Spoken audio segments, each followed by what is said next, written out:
연봉 3,500만 원 수준의 근로시간 44시간을 근거로 해서 빅그린 산단에 연간 10만 대 자동차를 생산하겠다는 것입니다.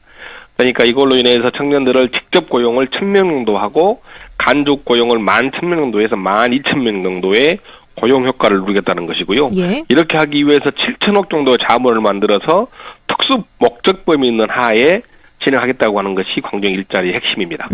반값 임금을 적용해서 일자리를 늘린다. 사회통합의 일자리다. 이렇게 정리할 수 있을 텐데 이번 광주형 일자리 타결의 의미를 좀 정리하자면요. 짧은 기간 그리고 우려되는 것은 많이 있었지만 네. 지방정부가 주도한 일자리 정책의 성공적인 사례라고 평가를 합니다.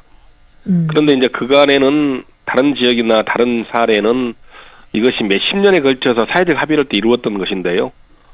그래서 보면 짧은 기간인 것이고, 여전히 우려는 사회적 대타협이라고 하지만 노동계 한 축이 빠졌기 때문에 대타협이라고 하는 것은 전제가 잘못된 것이다. 이런 우려가 좀 있습니다. 네.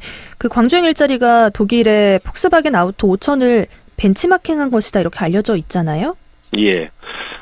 폭스바겐의 독일의 슈투트가르트와 원래는 미국의 디트로이트라는 도시를 네. 표본으로 삼아서 했던 것인데요. 독일의 슈투트가르트의 폭스바겐 아우토 5천은 주 48시간을 대략 5천만 마르크, 5천 마르크. 그러니까 정규직의 80% 정도를 기준했던 것인데 예. 이게 당시에 독일 총리인 슈레드 총리가 주 42시간으로 이렇게 협약안을 이끌어가지고 했던 것이기 때문에 독일의 사례는 정부, 중앙정부 주도형이 있고요. 광주는 지방정부 주도형이기 때문에 광주형 일자리를 폭스바겐의 아우토 5천으로 전제 조건을 벤치마크했다고 하는 것 자체는 예. 일정 정도 맞을 수 있으나 전체적으로는 다르게 특이한 사례이기 때문에 아닌 네. 것이죠. 즉 독일은 중앙정부 중심으로 했지만 광주는 지방정부로 했다는 것이고, 독일은 사회적 대타협을 30년에 걸쳐서 했기 때문에 했던 것이 광주는 짧은 4년에 했던 것이고, 또 광주는 노동계가 절반은 빠져있기 때문에 약간의 전제는 다른 것 같습니다. 지방에서 지방정부 주도로 사업이 진행됐기 때문에 일정 부분 좀 다르다. 예. 이 광주형 일자리가요. 민선 6기 윤장현 시장의 공약이었는데요. 지금 4년이 훨씬 넘었고 또 지난해에도 계속 투자 의향을 현대차가 나타냈다가 계속 되네 마네 하다가 지금 시간이 흘러서 오늘에서야 이제 협약식이 타결이 됐습니다. 예. 그동안 이렇게 어렵게 온 이유는 어디에 있을까요? 간단하게 말하면 사회적 대통합이 안 됐기 때문인 것이고요. 예. 이게 4년 전에 2014년 3월에 광주시장 후보였던 윤장현 시장과 기아자동차 노조 위원장 출신이 독일의 슈투트가르트를 갔다 오면서 생긴 문제가 시작됐습니다. 그러니까 이 성과는 협상은 이용섭 시장 하에 됐지만 그간의 4년 동안 계속해서 광주시의 꾸준한 노력들이 성과로 나온 것이죠. 네. 갑자기 태어난 것은 저는 아니라고 생각을 합니다. 그리고 또 그 유래를 보면 2012년도에 박근혜 대통령이 자동차 100만 대 생산 도시를 근거로 했던 것이기 때문에 유래는 그렇게는 봐야 되겠죠. 네. 그리고 지난 작년 6월 1일에 현대자동차가 투자 의향서를 광주시에 제출했습니다. 그때는 지금의 결과물과 상당히 다른 부분이 있습니다. 예. 그렇기 때문에 그때 당시의 현대의 의견, 그리고 지금은 완전히 다른 것이고요. 그리고 그 당시에 핵심적으로는 광주시에서 협상을 주도하면서 노동계가 상당히 반발했던 건데 그것은 한국노총 광주지부의 반발이 심했던 것이고 이미 민주노총은 반발이 있어 왔던 것이지요. 네. 그렇기 때문에 역사의 과정이 모아져서 현대가 됐던 것이고 그것은 사회적 대타협이 되지 않는 구조가 됐기 때문에 4년 동안 진행됐던 것이다. 이렇게 결론 내릴 수 있겠습니다. 지난달에 조인식 하루 앞두고 무산이 됐었습니다. 그렇습니다. 최대 쟁점이 단체 협약 유예 부분이었는데요. 이 예. 조항을 노동계가 받아들인 거죠? 그렇죠. 그러니까 35만 대를 연 7만 대 정도를 근거해서 5년 동안 임금이나 단체 협상을 유예하겠다는 내용 때문에 그랬던 것이죠. 네. 그런데 사실은 이 문제는 특수 목적 법인이 만들어지거나 그러니까 노조가 설립되거나 하면 그때 가서 근로기준법에 근거해서 만들어질 조항입니다. 예.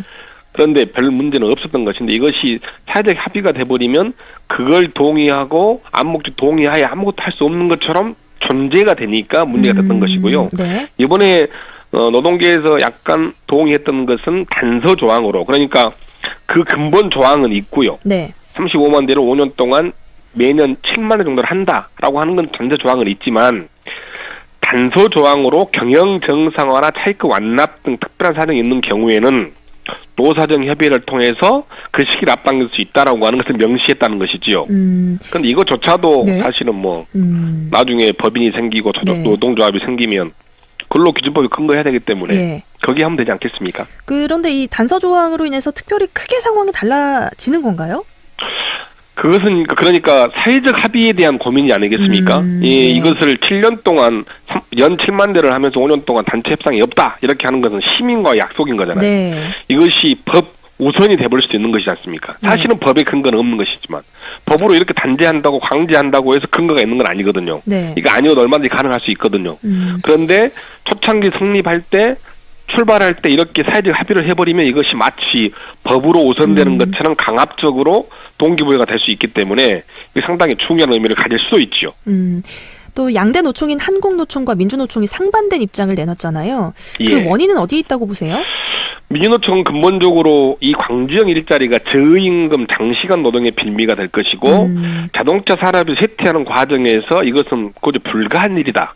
그리고 판매 부진에 따른 여러 가지의 책임을 어떻게 할 것이냐. 그리고 포화 상태인 경차를 생산해서 지속 가능한 것이냐. 이런 대한 문제 제기를 하는 것은 저는 일등 타당하다고 생각을 합니다. 예. 이런 문제가 좀 있고요. 한국노총은 그러한 문제가 있음에도 불구하고 일자리 창출은 사회적으로 큰 걸음을 내딜 수 있는 문제이기 때문에 굉장히 의미가 있다. 대신 전제 조건은 적정 임금과 적정 노동 시간과 노동 기본권이 잘 지켜져야 한다고 하는 전제를 두고 있는 것이지요. 그 오늘도 이제 민주노총과 현대차, 기아차 노조가 시청 밖에서 이제 좀 항의하는 목소리를 들어줬는데 광주형 일자리가 노동적폐 1호다 반대 투쟁을 했습니다. 이미 포화 상태인 경차를 생산하는 공장을 다시 만들면 과잉 중복 투자다 이런 이야기를 앞에서도 하셨잖아요. 현대에서는 뭐 그렇게 이야기를 하고 있지만 노조 쪽에서는 하고 있지만 네. 국내에서 생산한 차종과 중복을 피하기 위해서 경형 SUV로 하겠다라고 하는 것이 있고 이것은 메인 타켓, 주 타켓 공격 대상으로는 동남아 쪽 제3세계 시장 공략하겠다고 하는 계획인 거잖아요. 예. 그렇기 때문에 그것은 앞으로 봐봐야 할 것 같습니다. 단 제가 고민하고 우려했던 것은 친환경 자동차나 수도 자동차가 세계적인 흐름이 돼가지고 감면도 불구하고 현대자동차는 이거에 대해서 정확한 대응을 세우지 못하고 있거든요. 그런데 그러한 고민들을 친환경 자동차나 수소 에너지 자동차를 했다고 하면 훨씬 더 노조나 이런 데 더 타협하고 논의하는 데 더 빨랐을 것인데 그렇게 하지 않는 이유는 저는 궁금합니다.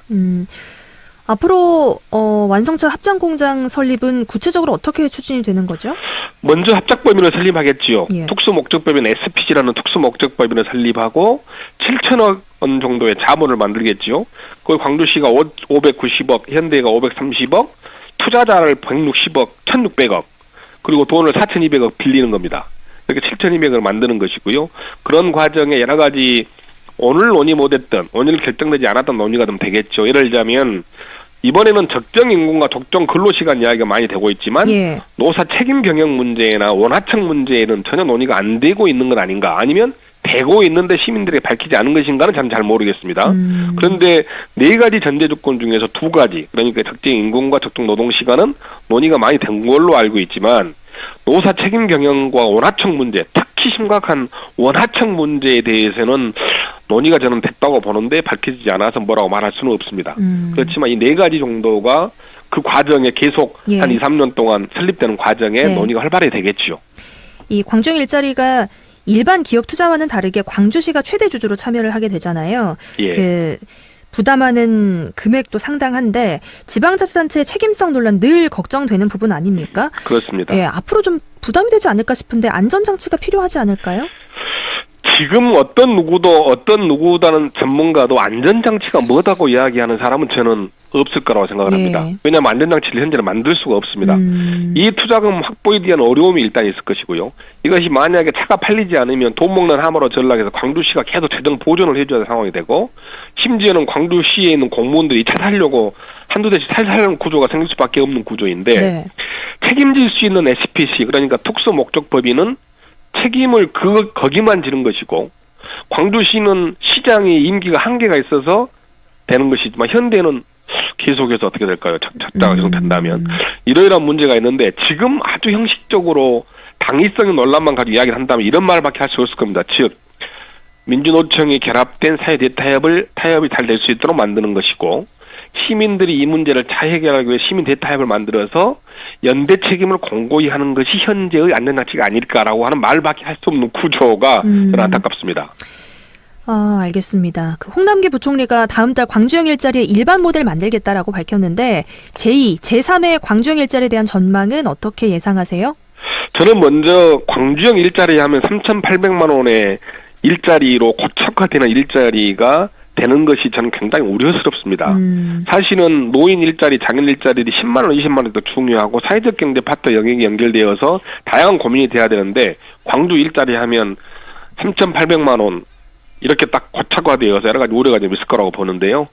그렇지만 그래도 전국적으로 이런 것이 꼭 자동차 파트가 아니라 다른 영역에서도 적정 인구와 적정 인구와 근로 시간이 논의되면서 사회적 협의로 이런 것을 만들어내는 것은 저는 굉장한 의미가 있다고 생각이 들고요. 사실은 중앙정부에서 이런 문제를 고민해야 할 것이지 지방정부가 이 문제를 하기는 상당히 저는 어렵다고 봅니다. 예. 이후에도 어렵다고 보는데요. 네. 이런 것이 전례가 모범이 되어서 잘 간다면 현재 구조에서 신자유주의적 여러 가지 문제점 그리고 남북 교류나 여러 가지 교류의 흐름이 좋아지는 구조로 본다면 저는 굉장한 의미를 가지고 있다라고 생각하고 있습니다. 알겠습니다. 오늘 협약식을 가진 광주시와 현대자동차 합작 완성차 공장에 대한 이야기, 남은 과제들 짚어봤습니다. 고맙습니다. 예, 감사합니다. 지금까지 문상필 호남대학교 창의교양대학 초빙 교수였습니다.